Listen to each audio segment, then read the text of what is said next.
আজ একটি জরুরি বিষয় আপনাদের সঙ্গে শেয়ার করার জন্য আমার এই ভিডিও কন্টেন্টস।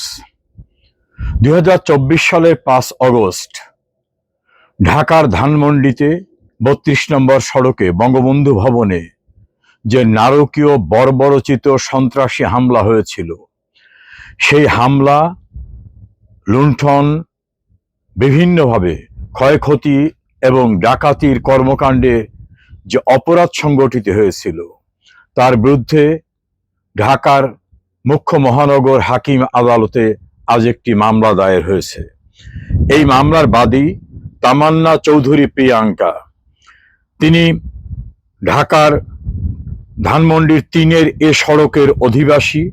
তার মূল বাড়ি পণ্ডিতপাড়া, মনমোহন নিয়োগী রোড, ময়মনসিংহ। এই মামলায় আসামি করা হয়েছে ডক্টর মোহাম্মদ ইউনূস, ডক্টর আসিফ নজরুল সহ সন্ত্রাসী ঘটনায় সম্পৃক্ত 27 জন এবং অন্যান্যদেরকে। এই মামলাটি দায়েরে সহায়তা করেছেন বিজ্ঞ আইনজীবী একেএম শরীফ উদ্দিন। তার সঙ্গে আরো অনেক আইনজীবীরা ছিলেন। বিজ্ঞ ম্যাজিস্ট্রেট বাদীর জবানবন্দি অর্থাৎ তার প্রাথমিক বক্তব্য রেকর্ড করেছেন। শপথপূর্বক যে বক্তব্য রেকর্ড করাতে হয় সেটা রেকর্ড করেছেন এবং পরবর্তীতে আদেশ দেবেন এটা উল্লেখ করেছেন। এই প্রথম বাংলাদেশে বঙ্গবন্ধু ভবনে সন্ত্রাসী হামলা, ডাকাতি, নৈরাজ্য, অবৈধ কর্মকাণ্ডের বিরুদ্ধে একটি সাহসী আইনানুগ পদক্ষেপ গৃহীত হলো। অর্থাৎ ডক্টর ইউনূস সহ তৎকালীন সময় দায়িত্বপ্রাপ্ত এবং যারা ঘটনায় প্রত্যক্ষ পরোক্ষভাবে জড়িত ছিল তাদের বিরুদ্ধে সন্ত্রাস দমন আইনে মামলা হলো। বিজ্ঞ ম্যাজিস্ট্রেট পরবর্তীতে আদেশ দেবেন। আমি যতটুকু তথ্য নিয়েছি এবং আমার কাছে মামলার সকল কপি আছে, সকল ঘটনা এখানে উল্লেখ করা হয়েছে।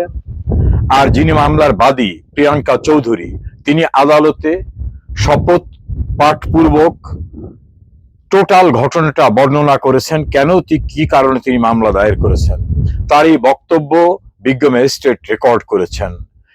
এটাকে খারিজ করা বা ফেলে দেওয়ার মতো কোনো অবস্থা নাই।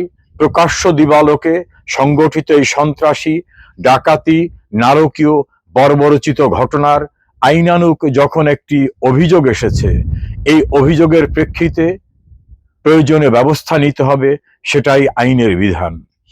যদি নির্বাহী বিভাগ বা অন্য কোনো কারণে এখানে হস্তক্ষেপ করা হয়, সেটা হবে সম্পূর্ণরূপে অন্যায়, বেআইনি এবং বিচার বিভাগের উপর হস্তক্ষেপ।